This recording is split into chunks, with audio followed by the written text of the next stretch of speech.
Okie dokie. Welcome, everybody. I see people coming into the attendee tab here. We're expecting a big turnout today. I'm going to be focusing on broadcasting this thing live to our Facebook group. But in the meantime, I want to introduce my co-host and JWB co-founder and the guy that's going to be talking about the topic du jour. It's Gregg Cohen. Welcome, Gregg. Hey, everybody. How are you doing? Welcome to the party here. We're excited to have you. It's gonna be good. You're gonna see my technology face for a second here. I love Pablo technology face. It is like the highlight of my week. I get to see it twice a week now, on Tuesdays and Thursdays now. Tuesdays and Thursdays. We have upped our interaction from.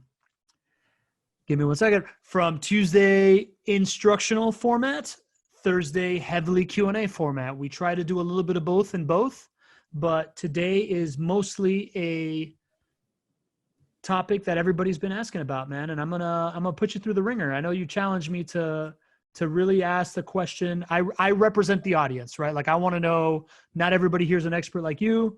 So I'm probably less educated than the audience, but I'm gonna ask questions and feel secure about your ability to answer them or tell me that is too simple, Gregg. So I don't think we'll run into that. I want to hear where everybody's from, though. We've got, it looks like 65, 66, more and more folks are joining. I want to hear where everybody's from in the audience. This is one of our most heavily attended sessions of our show here. So put where you're from. In the we've got Justin's from Corona, California. We've got a few other folks here. This is exciting. Let us know. Oh, we got Maryland from Florida, some Ken's from Texas. This is awesome. You know, Pablo and I love doing this, but it does get lonely sometimes, you know, and it's nice to know that we have real people out there and man, all over the entire country here. So super excited to have you guys. All right. I see a couple people here from places I've lived. I lived in Corona, California for about 9 months in my 20s when I was first starting my career. I managed a division of a national subcontractor out in Corona. And then I see a couple people from Miami, or at least one person in Miami I saw. Oh, there's a guy from Pittsburgh, Brian from Pittsburgh. Pittsburgh's my hometown. If you follow me on Facebook and we see my lives, I'm always rocking a terrible tower for the Steelers. So good to have Brian from Pittsburgh. Nice. And we got in the Q&A section, we have Roldan Crepo from Puerto Rico, living in Jax. I got engaged in Puerto Rico. I proposed to my wife in El Yunque, so everybody knows. That's the little national park over there. And we're live on Facebook, Gregg. So I want to welcome everybody to the Not Your Average Investor Show. We have pivoted this format to a couple of different things. We have our live production, entertainment value, bringing in people from the community. And we know that right now we also have a lot of questions that are being asked specifically about what's going on. We want to make it topical. People in our Facebook group have asked for education on the topic, and we are here to deliver. And today is, I think, the most important topic, which is pretty obvious by our RSVP and our attendee list, right? We have 75 people on with us today. It's the most that we've had so far. And we're going to be talking the question that seems to be on everybody's mind, which is right now the time that I should pick up a rental property, or should I wait on the sideline, right? What is the opportunity cost for investment? My name is Pablo Gonzalez. I'm the host of the show. My co-host and really the guy that drives the show here is Gregg Cohen, co-founder of JWB. Welcome, Gregg. Thank you, buddy. I don't know about that. I am the co-founder of JWB, but I don't know if I run the show on this thing. Well, let's call it, you're like the brains and the looks of the show, and I'm just kind of like the machine that turns the wheel, right? I don't know about that. So I have a little bit of housekeeping that I want to do. First of all, seriously, welcome everybody. This is crazy to have 79 people with us already right now. We have a couple people on the Facebook group watching. Thank you for taking time out of your day on a Tuesday to be with us. It's really, really cool. And we love to be as useful as possible to you. And that's what this is. We're trying to provide as much value as possible. Now, if you have questions that you want asked, I am going to be keeping track of everything. The best way to ask a question is to input your name into the interface and put it in the Q&A. If you look below your screen, there's a tab that has Q&A and it has chat. If you can use the Q&A, that helps us keep the best track of everything. And anything that we don't get to today, I will send to our team. You will be followed up with personally for everything in the Q&A, also everything in the chat. But we try to, keep it as mainstream as possible. That being said, you got comments, you want to interact. There's plenty of people acting in the chat right now. Sandy Owens from Rockledge, Florida. Dan Humans from Jacksonville. Ruben Ebenezer from North Brunswick, right? We got Eddie Harris from Atlanta. Welcome everybody, right? Like you can definitely interact with us and with each other in the chat. We're trying to create community here. You can count on each other. So keep that coming, right? So we want you interacting. Like Greg said, we're lonely up here. We're kind of like on this, it's like being a stand-up comic. It's lonely up on the stage, but look, we have each other. And the more that you feed us, the better we feel, right? If we say something that resounds with you, please put it in the chat. That'd be great. If there's stuff that you want to hear more on, put it in the chat. If you have questions, put it in the Q&A. As Greg mentioned earlier, we now have 2 interactions a week. On Tuesdays at 12:30, this is more of a teaching format. We are here to provide information. I'm going to ask clarifying questions because I'm the novice in the room and I play the role of you, and I'm trying to think the way that an investor would, because guess what? I'm thinking about what to do with my money also. And on Thursdays, it's all Q&A. So anything that we don't get to, you can ask on Thursdays as well if you want to interact, but anything we don't get to, you're also going to get reached out to. So all that being said, a couple of things to keep in mind. If at any point you want to set up a call with our team, very easy. You go to www.chatwithjwb.com and you can put your information there and our team will automatically reach out to you. If that is too much work and you want to chat with our team, feel free to put it in the Q&A. You just need your first name, last name, phone number, and email. We're keeping track of everything. Or if that's too hard, you can put it in the chat. We want to make it easy for you.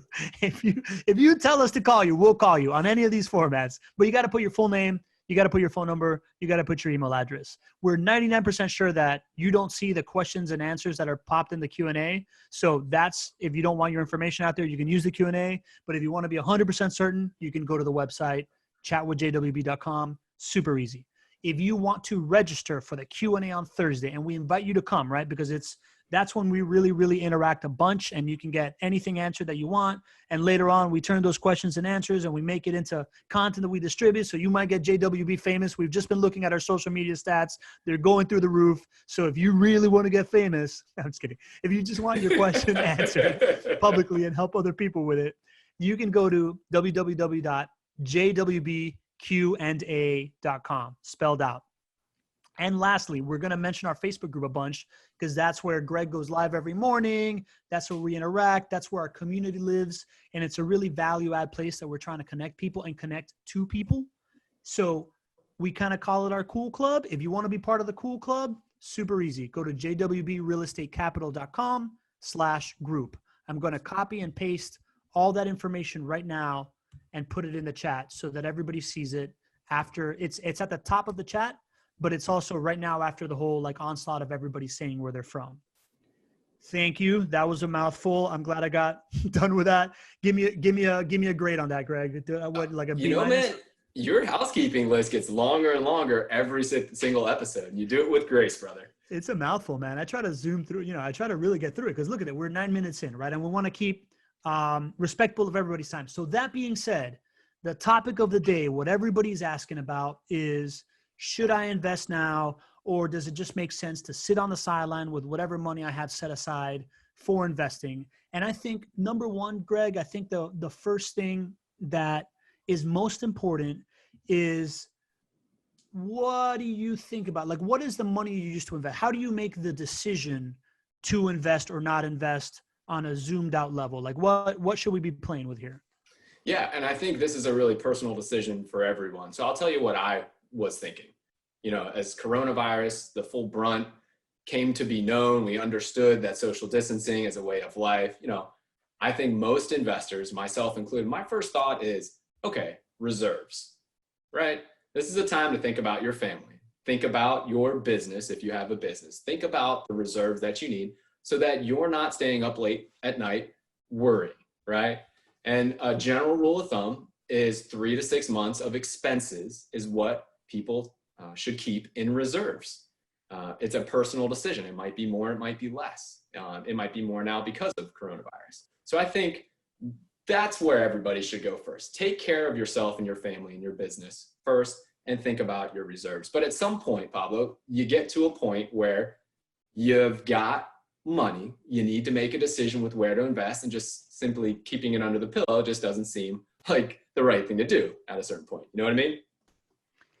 Yeah, that makes for sure, right? Like I think I would imagine that most people that are on this call right now are likely in that scenario. If that tip of not having your own reserves, you can feel free to stick around, but make sure that you got that set up, right? But assuming that that's in place now, what do you need to consider? How are you analyzing the situation from that standpoint? So then let's put on our investor hat now. All right. Now let's think about what are the benefits from the investment and what are the risks, right? Let's clearly define what those are. I think that most people would have assumed that we would have said something like that. But I think the next step after that is to define in real numbers what is the upside risk and what is the downside risk. And that's something that we're going to focus on today. We're going to give you guys the parameters with researched information so that you can make the best decision for yourself. But I think it's very important that people don't just buy into a feeling or buy into a fear. Let's put some real numbers behind it. And that allows people to make the best, investment decision. Once you know that, you can analyze what the opportunity costs are of taking action or waiting, right? How much opportunity costs are, what am I giving up by not doing something, right? You can compare that to what is the realistic worst case scenario with real research data-driven metrics behind it. And then, if your opportunity costs are greater than the downside risk, then you can feel confident as an investor making a decision. If your opportunity cost, if what you're giving is less than what you feel like the realistic worst case scenario is, then you should wait, right? And so this is a guideline. This is how I make decisions. And hopefully this is going to give everybody on this call a framework to make your own personal best decision with your money. That makes perfect sense. So, I'm hearing have your money stocked away, and then create your own personal framework of what you believe is the worst case scenario or what you believe is the worst likely scenario. And if that matches up between what you can do better than in any kind of investing, then that's your no-go, right? Create your own no-go framework. Then what you've done is you've just taken something that's emotional or fear or greed driven, and you've made it objective. And that's what we want to do on this call. We want to make this an objective decision based on real numbers, and then it becomes something you can do with confidence. Excellent. So we're getting a bunch of questions already, right? This is more people than we normally have on, and this is awesome. Just I want to just tell everybody that this is more of a teaching moment, and if we can get through everything that we want to, we have in mind the questions that have been asked by a lot of people already, and we're going to get to them. So Eric Watchell, I see you. Andrew Klein, I see you, right? We're going to have people reach out to you on stuff like that. And follow up with you. I'm going to take note of all this stuff. So if we don't get to anything, we will cover it. And then also I invite you to join us on Thursdays, right? So, okay. So we've got a framework. We have our baseline.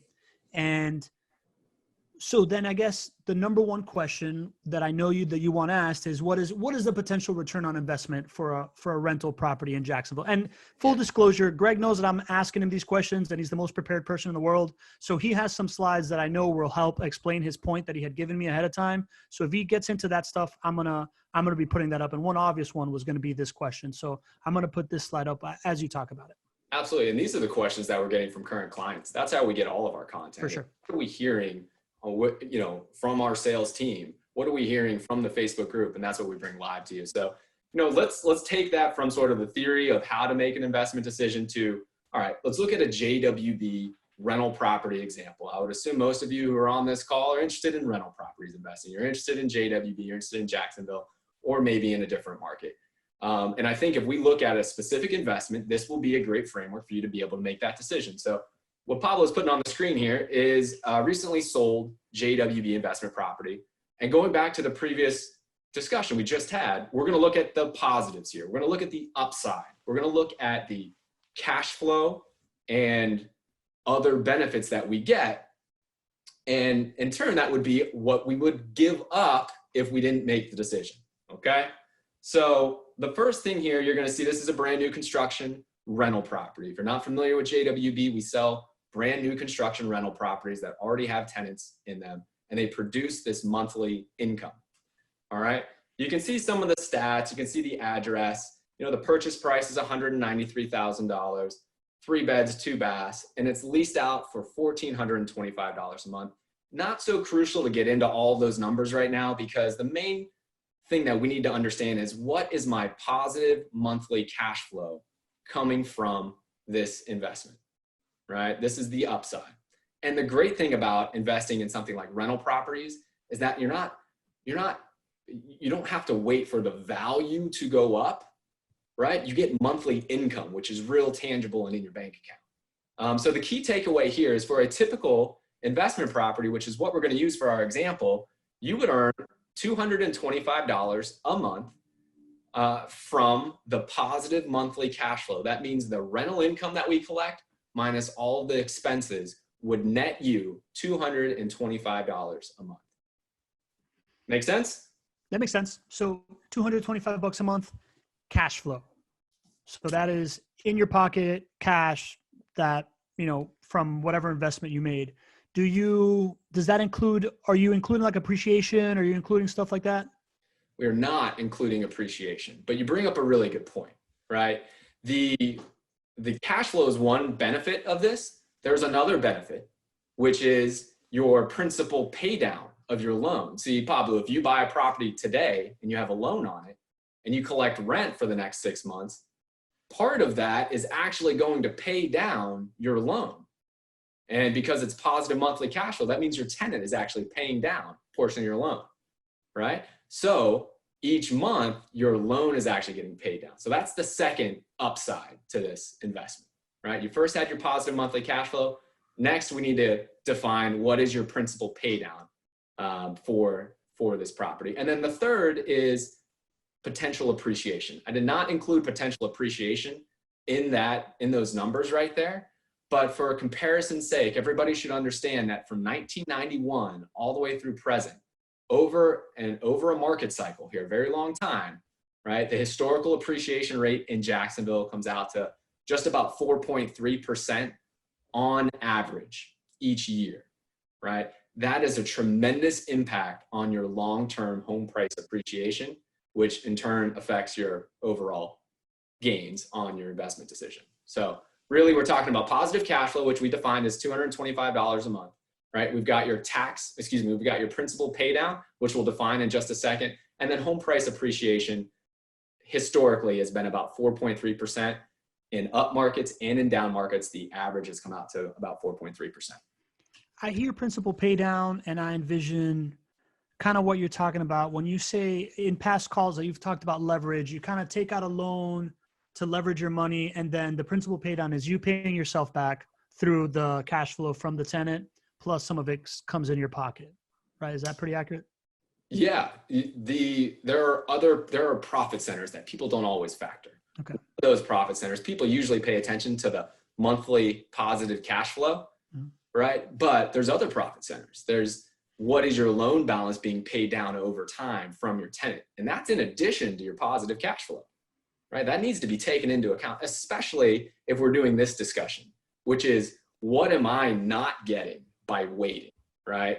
So both of those are the real tangible effects of you making the decision either to invest and receive both of those things for the next, let's call it 6 months in this example, or what you would be giving up if you decided to wait 6 months in this example.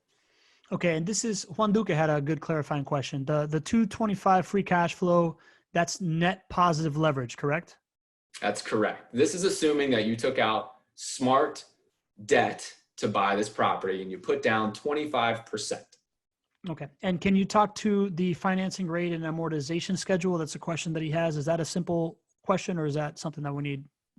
It's a simple question, and if we need more details, certainly Juan is a great friend and client of the team, and so be happy to chat with you more about it, Juan. But for this example, I just used something really standard. I used a 5% interest rate, which is actually much higher than what you would be able to get right now. And then it's a 30-year amortization schedule, fixed rate, just very vanilla for this example. Okay, cool. And then, the last thing he's talking about is what you're expecting the finance rates to happen. But I think we're going to get into that when we're talking about downside and upside, right? Absolutely. So then let's go to, that is what's on the table for a rental income property. Typically, that's your cash flow. So if we're talking about opportunity costs, that's for sure a part of the opportunity cost. Absolutely. What is the risk, right? Like, what are you weighing that cash flow against? How do you need to think about that? So the first question that is probably on a lot of minds of investors is, how can you count on actually collecting rent, right? I just talked about the upside, but if your tenant's not paying rent, there's no upside, right? So how are you as an investor going to have confidence that your tenant is actually going to pay the rent? And that's the first risk, right? So I think part of this discussion, people need to understand when the coronavirus news really broke, people forgot that collecting rental income has historically been one of the most consistent ways to drive a return on investment, right? That is why people have been investing in rental properties for decades. And many of the most wealthy and savvy out there own real assets. It's because consistently people are paying for their rent. And especially if you work with a property management company who can do this, is worthy of performing this on your portfolio, then your chances for success are going to be much higher. So people need to remember that a little bit. Now, coronavirus hit and everybody's like, am I even going to be able to collect rent, right? I wanted to give you guys some real stats on rent collection from what we do. JWB manages over 3,500 rental properties here in Jacksonville. On a normal month, we collect 98.5% of rent. And throughout the month, we have certain metrics at different percentage points along the way, right? So before the first of the month, we collect between 15 to 20%. So we were measuring this in March going into April, right? We were right on point there. We collected 17% of rent. For April, we collected it before the first, right? And this is in the midst of coronavirus time, right? Then we track it by the 6th of the month. A normal month where we would track to get to 98.5%, we're at 70% rent collection for a normal month. Pablo, guess what we were at on April 6th for rent collection? 70%. Nailed it. Did I set you up well for that one? Yeah, well, you told me about that on our run last week. You don't know this one though. I just checked the most recent stats. Now it's the 14th of the month, right? Well, actually, I don't know this one. Two days ago, all right? What do you think we're at for rent collection for 2 days ago? Man, I hope it's like 90%. I wish it was. It's not at 90%, right? There's still coronavirus that's hitting, right? I'm not saying that we're perfect, right? There are still real issues here. But we were at 77%, which is exactly in line with where we would need to be, right? So normal month's 98.5%. Full disclosure, I don't expect to get to 98.5% this month. Right? I expect that we'll be somewhere in between 77% and 90%, most likely, right? But the point here is that you can do this and you can do it with compassion for your residents. You can make this a good experience for everybody and you can still perform and collect rent. It is not this falling off of a cliff epidemic that many feared as far as actually being able to collect rental income. Does that make sense?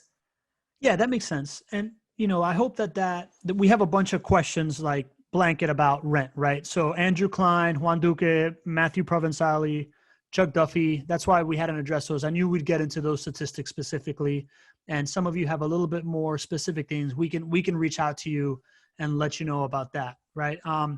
Back to the last point before rent, Ryan Huff has a question that I kind of want to bring up. He says, is the 4.3% property value increase annually based on Jacksonville market or a national average? Because he heard that the Jacksonville market was actually a declining market value. It's a great question. I'm glad that he's giving me the opportunity to clarify. So everything that I'm sharing with you is based on Jacksonville. So this is going back all the way from 1991. And the source for all this data is the Federal Housing Finance Agency, which actually tracks market to market home prices and how they've appreciated quarter over quarter. So everything that I'm sharing, that 4.3 number is actually Jacksonville specific. The average home price appreciation throughout the entire country is actually 3.75%. So Jacksonville historically has appreciated a rate higher than the national average. And then the question about it being a declining market, no, absolutely, it's the opposite. Especially over the last, let's see, since 2012, I believe, it actually has appreciated a rate higher than Jacksonville's historical rate, over 4.3%.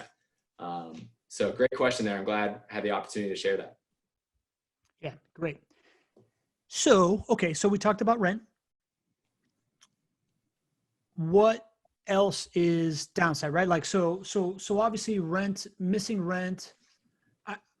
I feel like I wouldn't be helping you out at all if I didn't also ask you to talk about, you have a interesting take on the stimulus package. Yeah. So the real numbers that I shared with you is like actually what's happened, full transparency. What are we seeing in this month, right? But next month, right? I think when we're looking to next month, you could easily paint a picture of better rent collection. You might paint a picture of worse rent collection, right? We know that there are a tremendous amount of unemployment filings, right? I believe it's over 10 million unemployment filings the last 2 weeks. In March, we lost 700,000 jobs in the US, right? Those are really scary numbers. If you're an investor and you're thinking, how am I going to collect rent? That usually would scare you, right? And it's certainly something to take note of. But another thing to take note of is how the stimulus package actually affects those who are unemployed, right? See, what the government realized is that in order to make this problem with coronavirus not become a housing problem, they needed to make sure that everybody, whether they had a job or they didn't have a job, was able to bring home the same compensation. So what they did for unemployment as a part of the stimulus package is they added an additional $600 to those who receive unemployment per week. Just for comparison's sake, in the state of Florida, prior to this, the maximum you could receive from an unemployment filing was $275 a week. That came out to about 40 to 60% of what you would have earned when you were working. Now you are on unemployment, 40 to 60%. Now through the stimulus package, they're adding an additional $600 for the first 4 months. They're also extending unemployment benefits longer than what they were originally extended for. And it's applicable for 1099 employees, gig workers, a whole range of people that wouldn't have been eligible prior. And the key takeaway here is there is not an asset class that is set to benefit more from this stimulus package than rental property owners, because that income is going directly to your tenants, and your tenants should have been able to afford the rent before. And if they're making the same amount of money, even being unemployed, it would stand to reason that they would be able, or at least have assistance to be able to make those rent payments going forward. So, it remains to be seen in June, quite frankly. But there's both positives and there are negatives when it comes to rent collection and those efforts there. Okay, excellent.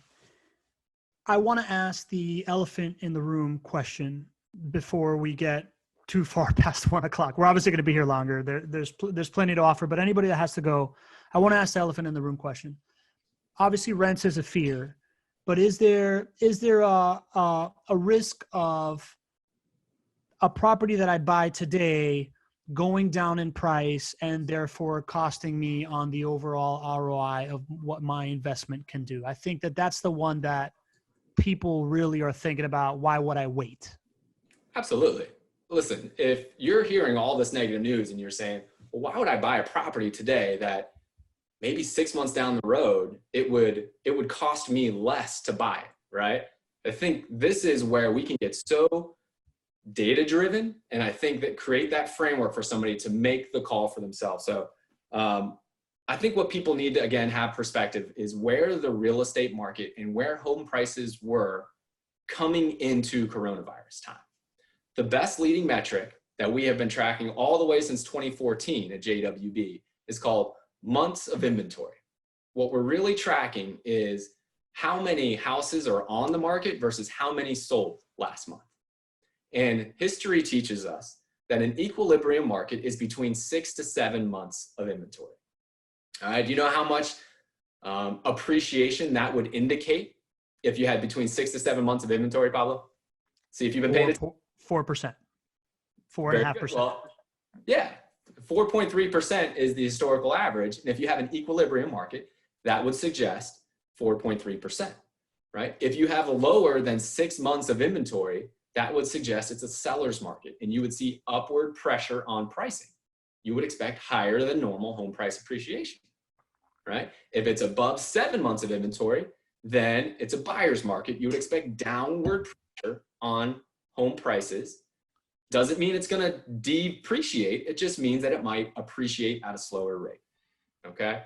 So real numbers coming into, and actually as of April 1st, our months of inventory in Jacksonville is 3. It has been between 2 to 3 months of inventory in Jacksonville ever since 2016. And if you go all the way back to 2014, it didn't even touch 6 months of inventory. So to the question earlier about Jacksonville potentially being a declining market, well, the answer is no. It's actually been, and home prices have been going up. And at the same time, months of inventory have been really low, which is directly correlated. Right? So coming into this, the real estate market was healthy and was suggesting home price appreciation at a higher rate than what we're seeing now, right? Now we've got coronavirus, okay? And it changes the game, right? That's why you can't always look at just leading indicators, right? You got to look at what's happening in real life. Yep. But the thing here is that if we had 7 or 8 months of inventory and then coronavirus hit, there would be a much more likely chance of a price decline than if we had 2 to 3 months of inventory. That's the key takeaway right there. Make sense? Yeah, that makes sense. So, but I know that you have been prepping on a example of if it does decrease, right? Like I know that you've been looking at this stuff. Can you walk me through a potential decrease? Like what is the worst case scenario on a decrease? So we're going to hit some people with some stats that they don't know. And they haven't heard before from us. And I don't even, prior to me and you talking about this and prepping ahead of time, you didn't know these stats, did you, right? Correct. Right. As most things that come out of your mouth. All right. So I think the best way to compare what a realistic worst case scenario is for home prices is to compare what a real worst case scenario was for home prices that I lived through, that many of us lived through, which was the Great Recession. Okay. The Great Recession was very different than coronavirus, but let's at least understand how much did prices decline in the first 6 months of the Great Recession. So I went back and looked it up. Prices declined 2.7% from March to September of 2007, which was the beginning of the Great Recession. Okay. So what we've just done here is we've taken this fear of home prices declining and we've put some real numbers behind it. And now we can adjust and we can basically understand what the opportunity costs are and what the real cost of a worst case scenario may be. Okay. Okay. So that's 2.7%. I can't help but notice that you're saying March to September. Does seasonality, does any of that play in here, right? Like right now can you talk to that? Yeah, that's a great question. So seasonality always plays into home price appreciation, right? Generally speaking, you look at year over year appreciation, because if I took the number from January 2007 and compared it to the number for July 2007, there wouldn't have been any decline, right? Why do you think that is? Because there's more activity in the market. I don't know.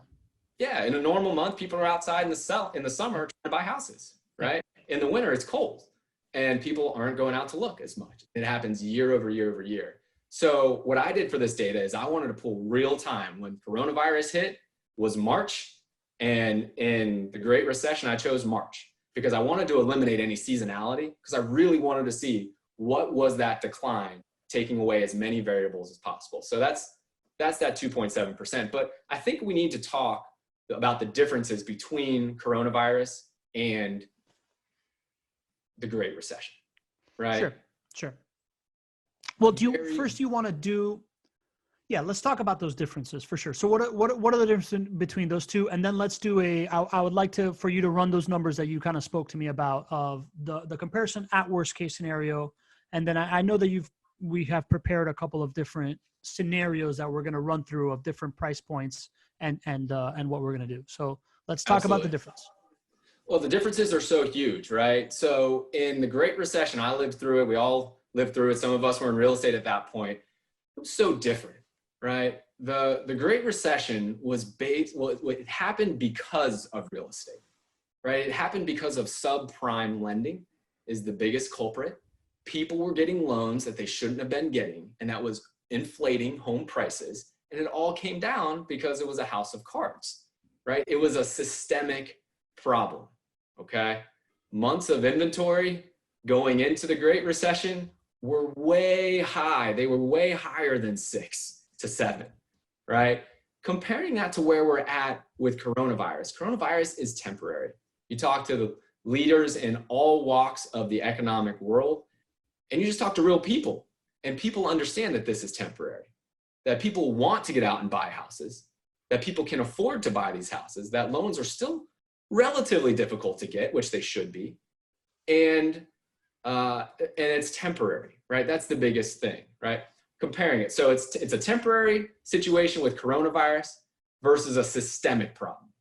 And the major difference is that if you've got a systemic problem, it takes a long time to solve something like that, right? If you've got a temporary issue, the only thing we need to do is to get this virus under control, get people outside again, and one would assume that the same market fundamentals would take place in real estate, right? So a recession caused by real estate, it's reasonable to assume that a recession caused by real estate would be much more severe on real estate than a recession caused by other effects, right? And real estate just happens to be along for the ride. Okay, that makes sense. So is this also a couple of things that I have heard recently coming out of your mouth-ish?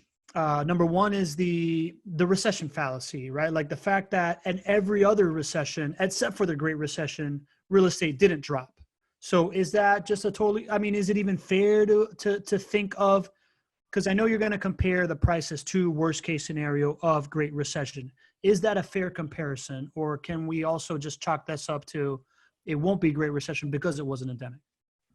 So the recession myth is a talk that we can certainly get into. It'll take a little bit more time than we have today, but the cliff notes are basically that, generally speaking, in 4 out of the last 5 recessions, real estate values actually appreciated. They did not depreciate. They did not go down in value. The only one out of the last 5 recessions that went down in value was, you guessed it, the Great Recession in 2008, because it was caused by real estate, right? And the other 4 recessions, values actually went up over 3% on average.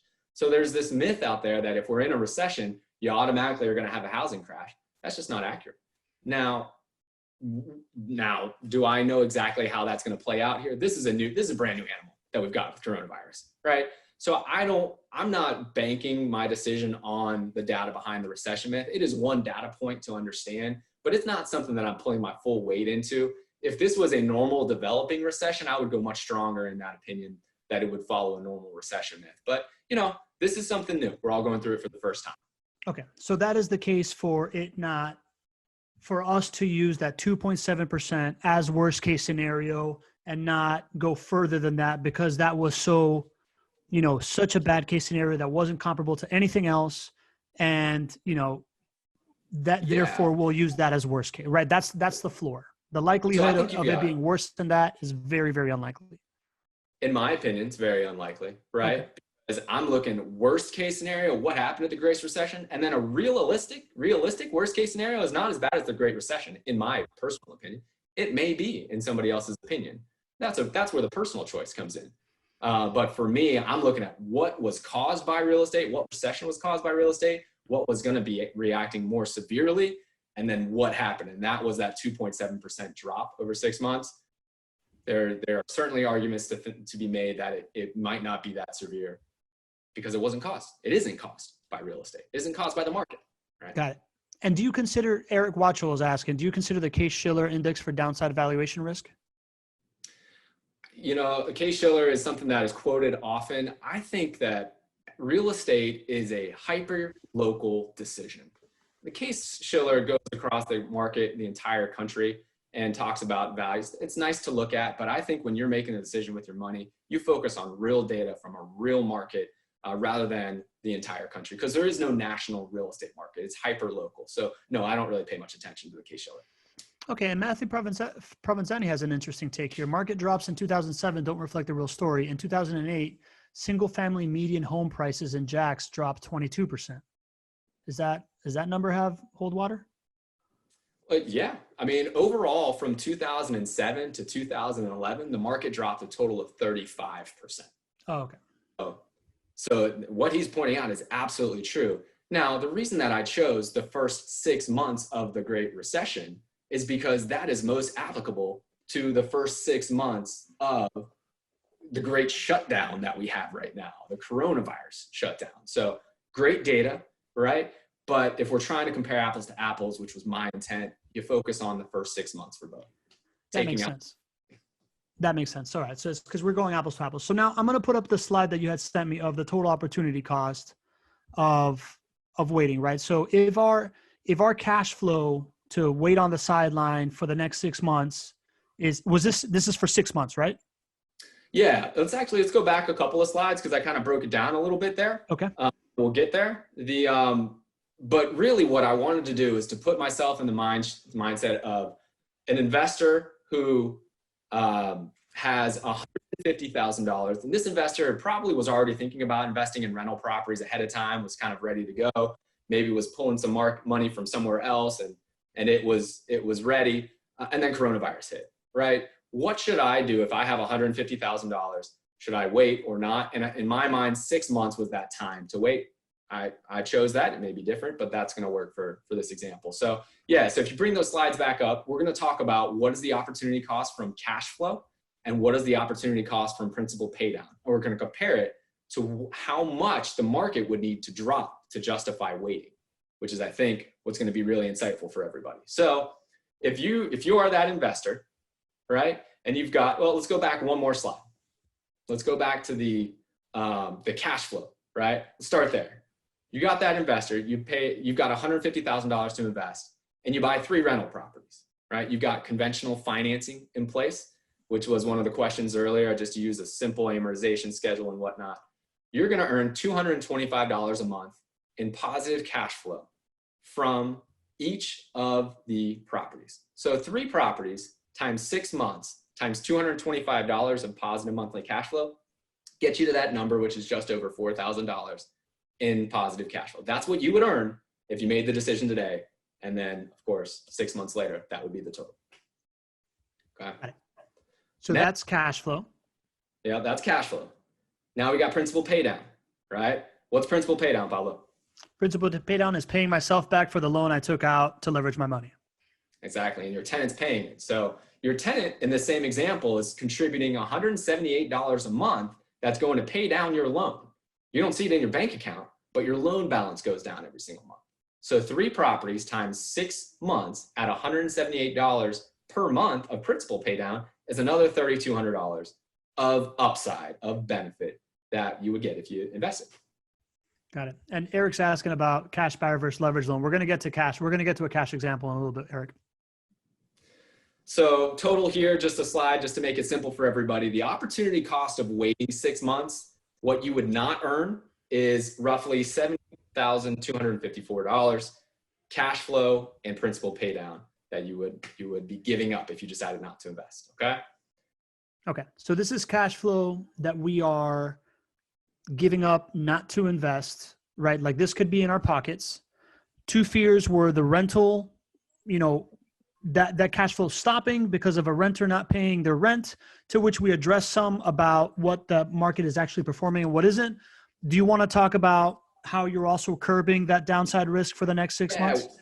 Absolutely. So, what I mentioned is the real stats behind real rent collection. You notice it's not 98.5%. I don't think it's going to be 98.5% for this month because it's real. It's coronavirus. We're going to collect a little bit less than we normally would. Is it falling off a cliff? No. Right? Are we going to be right back up there in a few months? I believe so. But, for those who are investing, it is so important for me that you have positive cash flow from day one. So just to make sure that this isn't a fear for those out there, what JWB is doing something called a mortgage guarantee. And for those clients that purchase properties, for the first 6 months, we are removing that risk of your tenant not being able to pay rent for whatever reason, right? In the event that your tenant couldn't pay rent for anywhere in the next 6 months, JWB is going to make a payment equal to you equal to what your monthly mortgage payment would be to remove that risk of negative cash flow. It's what we're doing in response to coronavirus times. So hopefully that risk of not receiving what I just laid out there is gone in the minds of folks, right? It should be, because now JWB is stepping in, even in a worst case scenario. Your cash flow is something that you can count on for those numbers. It is for properties that are put under contract in April. So through April 30th is what we're doing for those folks and who are under contract right now to purchase. Great. So mentally, the way I think about it, right? Like you said, this is a temporary thing. It's really hard to imagine not being out of this coronavirus shut down by 6 months and people not being back to work. So to me, that putting that limit of the downside of the cash flow in place, that limits that. So now let's isolate the price of the home potentially dropping based on this. I do Absolutely. Also remember in this pricing discussion that homes got taken off the market this month also? Like the supply went down this month? Yeah. So that's another point, right? In this, what I'm showing here, home prices fell 2.7%. But when you look back at what home sellers actually did in going through the Great Recession, right? People who didn't have to sell didn't sell, right? They held on as long as they could. Now, it was a systemic problem. So eventually they had to sell, and that's why the market ultimately fell. But if everybody agrees, and we know that this is a temporary issue, and you're a seller, Pablo, are you going to be in a rush to put your house on the market right now? No, you're not going to, right? And so Pablo was on our team meeting earlier today, and we were talking about this, how sellers are just simply withdrawing their listings, which is actually dropping the number of houses on the market. And it makes sense because you're going to wait until this is over, right? The folks who are selling right now, you are, if you're a distressed seller and you have to sell, that's why you're going to sell right now, right? Or you're going to wait it out and wait for this thing to be over, and then you're going to get your price that you want. So real estate markets don't drop the same across all different demographics, price strata, or reasons, right? Even when markets drop, those who are distressed actually drop at a higher percentage. Those who are not distressed are less phased by it. Okay. All right. So now let's go. So that makes sense. I thought, I remembered that as you were speaking, and I wanted to throw that out there, but let's go back to worst case scenario, and then we can walk it back from there. So this is the bumper lanes that we just put on. Worst case scenario, right? We think the Great Recession is very different than coronavirus, but let's just talk about what actually happened. March to 2007, home prices fell 2.7%. Remember that number, all right? Now let's look at that same investor who earned that positive cash flow and principal pay down and see how much home prices would have to fall. Home prices would have to fall in order for it to make sense to wait, all right? So that first scenario here, right? This investor has $150,000 and they use financing. So this is one of the questions we just had. I'm so glad it was asked because it has a big impact, right? They use financing and put 25% down and use that $150,000 to buy 3 rental properties, okay? Prices would have to fall 1.3%, half as much as it fell in the Great Recession by September before it might make sense to wait.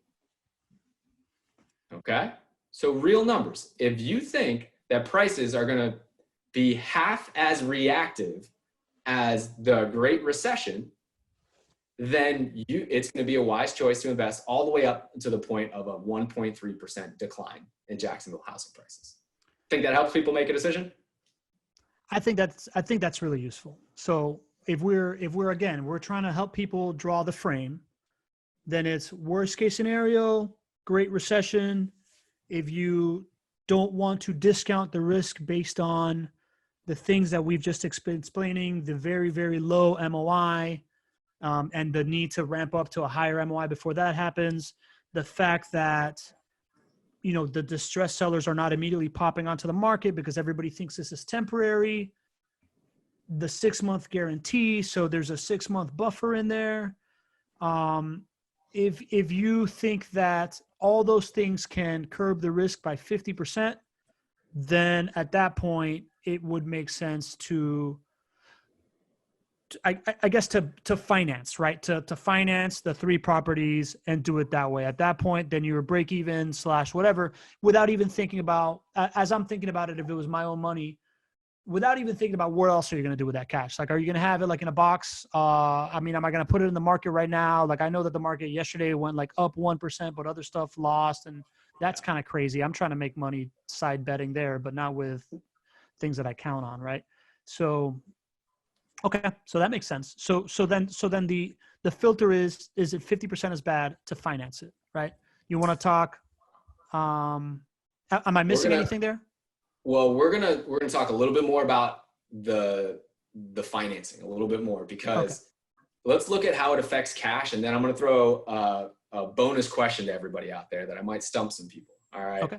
Let's look at now a different scenario. What we just put is that those bumper lanes on how much it would have to fall to make sense, right? From a financing perspective, it would have to fall more than 1.3% in order for it to make sense to wait. Now, if you're investing with cash, it's a different scenario, right? Investing with cash, you invest $150,000 in one property now. You buy it with cash. Prices would have to fall 3.3%, which is 18% more than the Great Recession, before it might make sense to wait. That was a game changer. It would have to beat if you're buying cash, then you would have to beat the worst case scenario that we just put out there, despite all this other stuff. Absolutely. You would make more money through the rental income that you collected, the positive cash flow, all the way up until the point where it depreciated 3.3%, right? Mm-hmm. And oh, by the way, the money in your bank account is what actually affects you, right? This value that we're talking about for long-term buy and hold investors, it's just on paper, right?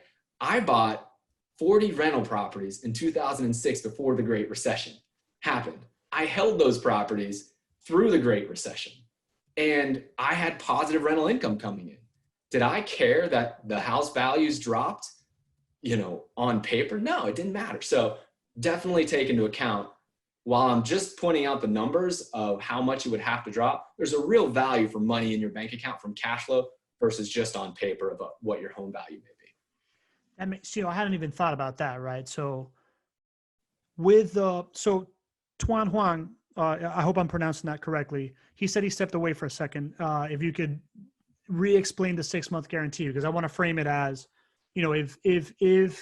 if we're taking the cash flow piece out of the table with this guarantee that you're about to explain, then whatever you're going to lose on the front end is just a paper loss that doesn't really affect your lifestyle as much, just a thing there that's going to rebound in time as well. Right. Yeah, exactly. Right. Okay. If you're talking about pricing and appreciation gains or losses for a buy and hold investor, which is who we're speaking to here, it doesn't matter in the short run. You should be buying and holding for a market cycle anyways.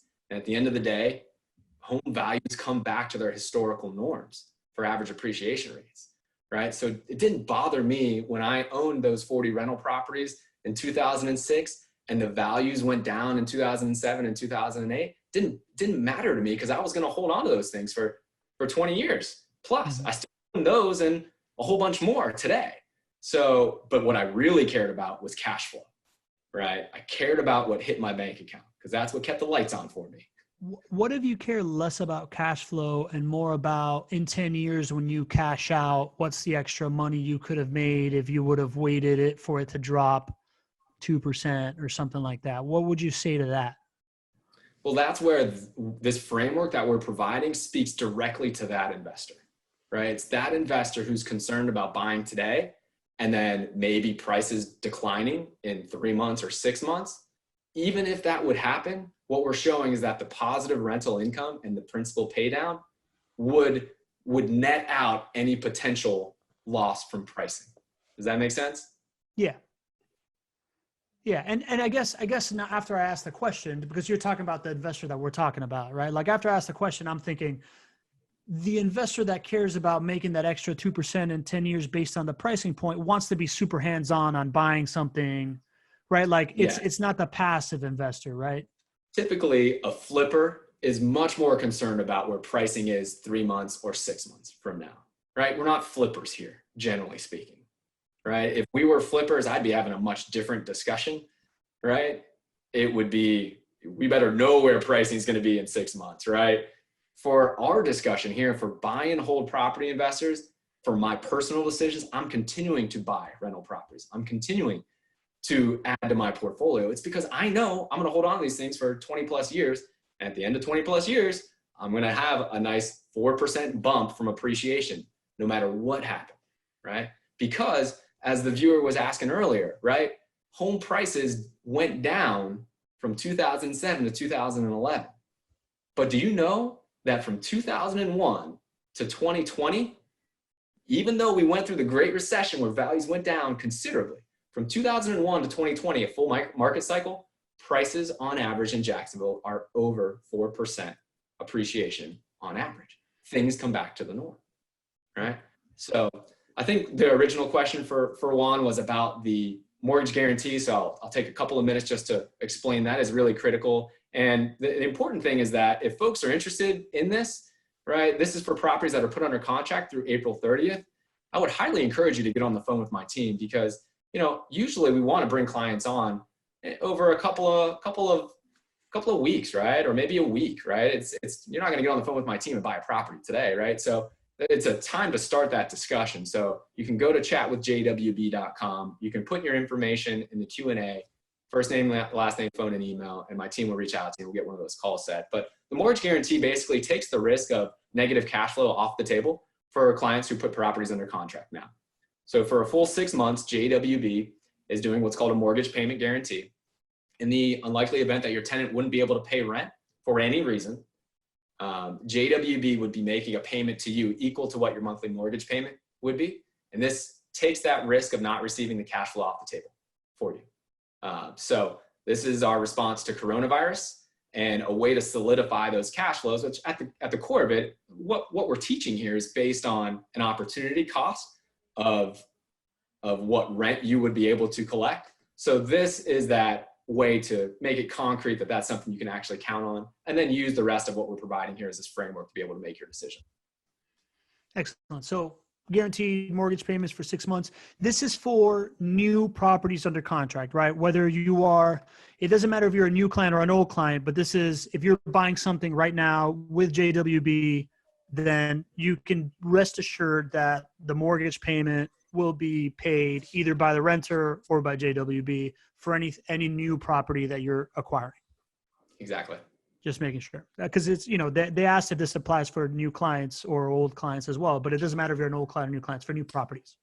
Doesn't matter if you're an existing client or a brand new client. The only thing is, if you're a brand new client, I would highly encourage you to start the conversations today, because for brand new clients, of course, we want to onboard you and not rush it. Yeah. And I'd be remiss if I didn't put this, the last slide that you had shared with me on here, so people see that framework in visually, and just remind everybody that if you're interested in this, right? You just mentioned it, but you can go to chatwithjwb.com. I see a couple of people put their names and emails and numbers in the question and answer. I'm going to take note of all that stuff, send it to Kate and the rest of the team so that they follow up with you. I got to give a big shout out to Eric Wachtel. He's been contributing this whole time, like saying things like he wishes he would have started JWB with you guys because you have the same exact framework. He's obviously a super sophisticated, very intelligent investor. Eric, I wish you'd join us on our Thursday calls, man, because you obviously have a ton of value to give out here. And I'd love to address everything that you're saying. We just had to, obviously we went twice as long on what we wanted in this. So we would have added all the Q&A. We would have been here all day, right? But Thursday, we're hosting another call to get your questions answered. I'm taking note of all of this stuff. We're going to have the team reach out to you, shoot you an email. If you want to be reached out to about a property, again, anywhere that you put it here in the chat or in the Q&A or at chatwithjwb.com, we will answer you. Also, if you want to register for Thursday's call, it's jwbqa.com, right? And is spelled out, just FYI. It's not an ampersand or anything, jwbqa.com. And if you want to join our Facebook group where we're chatting about this stuff all day long, it's jwbrealestatecapital.com/group. So I want to thank everybody. We had over 78 people stick around with us all the way till the end. We started out around 90, so we really didn't lose a lot, even though we went twice as long. Greg, a ton of information. Any kind of last, any last kind of parting thoughts apart from thank you, everybody, for sure. Of course. I think hopefully what we've been able to give you today is a framework for you to make your own decisions and your own opportunity costs and your own realistic worst case scenarios in your head, right? These happen to be the real data. And then you've heard my thoughts that the Great Recession is going to have had a much more severe impact on real estate than what we're seeing with coronavirus, right? That may not be your impression, right? But what you can now do is quantify that. And you say, listen, if I think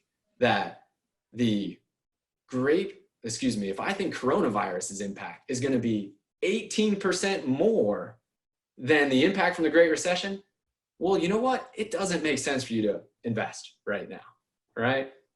If you're somebody who thinks it won't be as impactful as what the Great Recession was, well, then there's a lot of information here to be able to support a decision to invest. But whichever it is for you, you now have the framework and now you can make the decision with confidence. Excellent. I just want to say Twan left his name and email. If you could leave us your number, Twan, we'd really appreciate that so we can reach out to you. And man, I thought that was great, Greg. We had talked a lot about the best way to deliver this information. It's complicated. It's nuanced. I thought that you did a really good job of just standing there explaining, giving us the straight dirty, right? Like you didn't shy away. You even tapered down some of my like over enthusiastic stuff. I want to thank you. People are saying great presentation. Thanks for doing this webinar. John Henning, John Avila, Twan, Marilyn Cotterman, Patricia Lee, Roldan Crespo, Eric, everybody that's been contributing throughout this. We really appreciate it. We really appreciate the feedback. I'm going to leave this on. I'm going to turn off my audio and turn off the video and leave this thing on in case anybody wants to stick around and type out a question that you may have. Eric, we'll send you the Thursday details. You're asking it. We'd love to have you on those calls. I'm going to leave this on. If you want to think it over for the next 5 minutes and type in a question that you want us to answer about, we will. So we're not going anywhere, but we are. Pablo, I just remembered I didn't give the bonus question that I was going to stump people with. Yeah, what's the bonus question, Greg? All right, I see we've got about 50 people still waiting. You guys get the bonus question. All right. So I showed you that cash investment would have to be 18% worse than the Great Recession for it to still make sense, right? For the financed investment, right, it would have to be half as bad, right? So by seeing that, you might lean more towards a cash investment. But I think investing in financing your rental properties right now is the best move for you, all right? And here's why. It's because when you invest in rental properties, first of all, I don't believe that it's going to be as bad or anywhere near as bad as the Great Recession. My belief based on data and talking to other people, right? Yours may be different.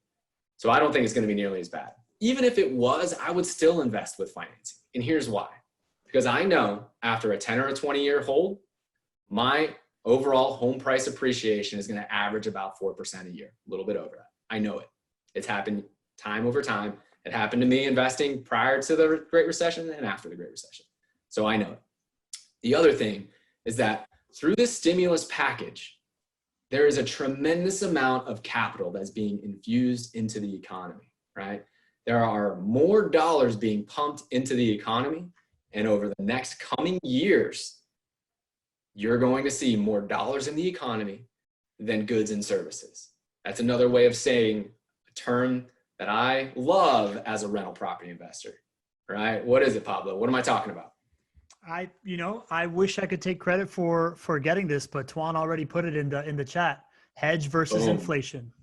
Camilo just put it in. Inflation. Yep.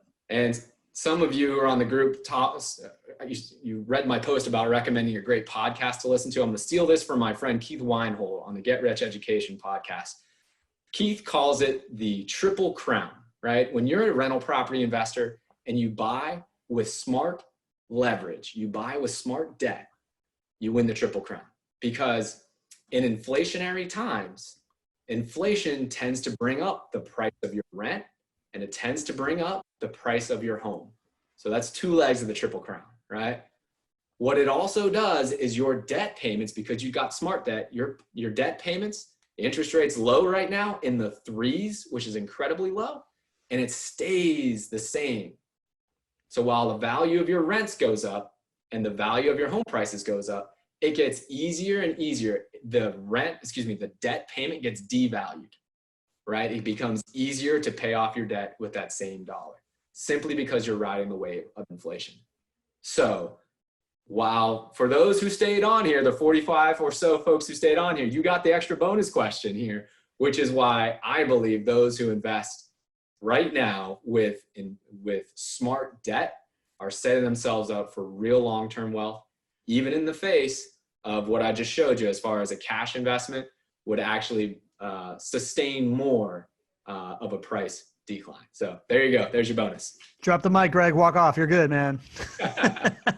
John Avila put the GRE is a great podcast. Little teaser. Greg is being interviewed by them on Friday. So you're going to be on there. All right, Greg, this was excellent as always, my friend. I'm going to turn off video, turn off mute.